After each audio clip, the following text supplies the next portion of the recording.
Coach Vinson, that shirt looks like $1 million on you. I think it does too. I mean, it's an extra medium. Extra medium, but I'm usually XL, so I mean, it makes me feel good It being a doesn't look large. snug, or it doesn't look like you don't look like you're wearing like a little brother's shirt or something. Like, No. It doesn't look like your older kid wearing your younger kid's clothes. Nothing like that. Looks good, but good session tonight. What's it like to come back and reconnect with Kevin Roberts, the guy who recruited you? What did he say? 2007 is it? Was that what he Yeah, recruited so you? about 2007. So obviously, I talked to you about it, but our relationship's closer than just coach and an athlete. My wife now is she's good friends with Cammie. She grew up in Great Falls, but she moved out to Oregon State with me too, and babysat all the kids, all 4 of them throughout. So coming back, I mean, I stay in touch with Kevin all the time, and had this set up to do last year, and obviously things went bad with all the COVID stuff. But I was pumping it out here and do this, link up with them again. So.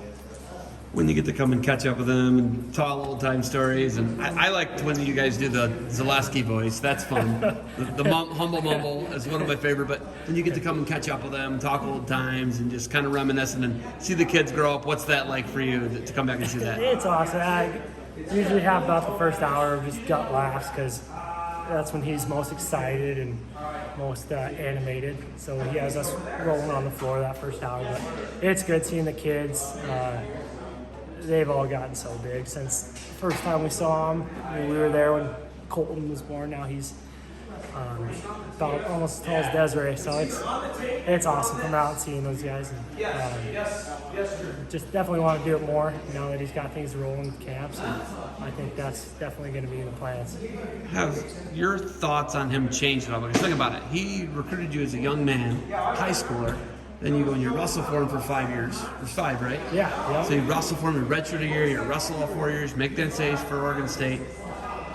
He's been a crazy guy ever since then. Have your opinions changed of somebody from meeting him as a young man, a high schooler, to now you're a grown man with a family, a growing family, right? Has anything changed? The roles changed, obviously. I'm coaching now in college, and he treats me as a coach. Not that he didn't treat me, he's always treated his wrestlers with respect. Besides the roles though, no, like always respected him. He's animated, he's energetic. I respond awesome to that. That was my style. I mean, he lights the fire under guys, and that's kind of how I like to be coached. Although I probably don't even coach that way. I know I don't coach his way exactly. Just not my personality, but I love coaches like that. I mean, they don't get as exciting as he does. So not much has changed just besides our roles, where I'm not a student athlete anymore. Other than that, everything, respect level is the same. It's awesome. So the artist formerly known as University of Great Falls. Yep. That is now Providence University. Is that correct? University of Providence. University of Providence. Yep. And it was this real rare thing that happened. A health company, a health provider, Providence, literally bought Great Falls. Yeah. It bought your university. They did, and a lot of medical fields for majors. It was a blessing, though. I mean, the school was not in a good shape financially, and some people might have been upset with the name change, the color change, but that was the only thing saving us from staying alive. I was with University of Great Falls prior to the name change. Coached there for 3 years, back when they were UGF, and coached at Eastern Oregon for 2 years after that. And came back, and things just worked out to where I landed a job with them again as the University of Providence, and different staff, but the school's growing in a great way. Campus is growing, things are definitely looking up.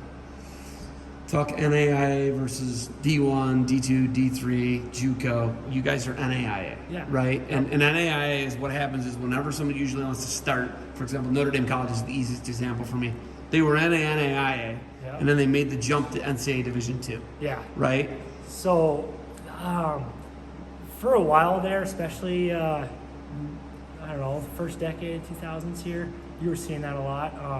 Haven't seen a ton jump in the last 5 to 7 years, make that jump, but difference-wise, the level, obviously D1, no one's going to argue that D1 isn't the deepest, isn't highest quality overall, but NAI definitely competes with, I think, the other divisions, Division 2, 3, and JUCOs. I think there might be a little more depth at Division 2, but overall, NAI is growing so fast that it's getting tougher and tougher. I've seen that just 6 years of coaching in NAI, number of teams, and the competition's just getting tougher. So you guys do something different. I think you guys in JUCO actually do it. I don't know if JUCO does it, but you guys can have up to 12 qualifiers. Yeah, and it's just us. Yeah, it's just you guys. Yep. Okay, JUCO doesn't do it. No, just you guys. Yeah, so there's 10 spots in college wrestling, and this is just kind of like if the layman's watching, right? Yeah. You guys have 12 possible NCAA qualifiers. You can have 2 at 2 weights. Yeah. Or you could have 12 qualifiers at 6 weights. Yeah. Right? Yeah, ultimately, no more than 2 per weight. You could stack, like you said, you could stack 6 weight classes. If you have holes in your lineup, you don't have to bring that weight to your conference tournament. So realistically, you see most of them spread out. Those teams that are qualifying the 8 to 12 range, obviously they're pretty full. But even then, sometimes they'll leave a weight at home. You're trying to put your best team out there. It's unique, but it's entertaining too. It gives the guys in the room something to look forward to. If they know they're not going to be in front of the guy in their own room, they still have the opportunity to make noise. D1s, D2s, you might just be stuck behind an All-American type guy. You could be an All-American yourself, and there's just nowhere for you to go if they're surrounded by you. So that's what's kind of unique but awesome about NAI. You can still go have an awesome national tournament as a number 2 guy and do something, make some noise. So another big thing, there was Grandview was dominating. Then Life U comes in and knocks them off this year. Yeah. Right? And Life U's in Georgia. It's in the South. Oh, yeah. Right? Whereas, Grandview's in Des Moines. Right? Yeah. It's in Iowa. So it's like, I like this crazy parity that a team from the South can win. Right? And I like what Grandview does. They had a dynasty, huge win streak. They were great. Right? But they got knocked off. Yeah. There's parity. Yeah. I like that there's parity there, and I really like the multiple qualifiers at a weight. What's the biggest battle you think you fight whenever you're trying to recruit a kid? What's the biggest battle? Because, I talk to D2 coaches, I talk to D3 coaches, I've got JUCO coaches. Everybody's big battle is everybody thinks they're D1. What's the biggest battle you fight at Providence? I think we got to get back to our tradition of success. That's probably the biggest attraction to a recruit is having that success. Life has done an awesome job. They've slowly had more success every year since they've started. Grandview, obviously, no one's doubting the success they're having and the right things they're doing. For us, I think you'd be stupid not to look at those programs and try to figure out what they're doing right. So that's kind of what we've been evaluating. It's not just going to look at it. We got to put in the work, and we got to have the resources, and we've been working hard at that too. So I think in order to get to the success where we want to be, you have to model kind of what those top programs are doing. My big question always for Kevin, and then I talk to Tyrell Todd about it. I talk to guys, any West guys. Yeah. Whenever I get in front of me, I always want to know, are you guys at a disadvantage? Being out, competition is 12, 10, 8 hours away. Your closest home duel's in Havre, right? How far is Havre from Great Falls? 3? About 2.5. 2.5. Yeah. And then after that, you've got Arizona Christian, Yeah. you've got Menlo, you've got the Cascade Conference is massive, right? What is your biggest disadvantage when you're out west looking for competition? I think Is it a disadvantage? Luckily for us, our athletic department is awesome about giving us the opportunity to go out and compete. We see challenges with other teams within our conference being able to make the same travel, and there's no at the NAI, for the most part, you're not seeing contracts for scheduling really. So we try to mix up home and away every year within the conference, but some of the programs, especially the newer programs, are just getting going. The funding might not be there. It's tougher, and there's leniency from coaches, but we're fortunate enough to have the funding where we can get to the tournaments we need to be our best come the end of the year. Is it a disadvantage for high school athletes? We've got a couple of Montana kids here. I mean, I can think, you and I can, off the top of our head, name the last 10 great Montana wrestlers. Agam, I think's from Montana. Obviously, Tyrell Todd's from Montana. You're from Montana. There's not a ton of names of guys from Montana. Like, we could sit here and put 10 guys together in a minute, probably. Yeah. Right? Are you at a disadvantage, and how do you bridge that gap? You're a D1 guy. You made the NCAAs for Oregon State. How does a kid in Montana get recruited? You have to work harder at finding opportunities to get better, I would say. Montana is the 4th largest state in the country, and population-wise, we just hit over 1 million as a state about 2 years ago. So everything's spread out. You got to go find workouts, and some high schools are good, but best competition in the state is usually spread out. You got to find those partners around the state. That's a challenge, but I think our state is seeing that. Parents around the state are seeing that, being open to working out with other schools. I know you're competing in the season. I have the most respect for our high school coaches in the state who are encouraging group workouts with other teams.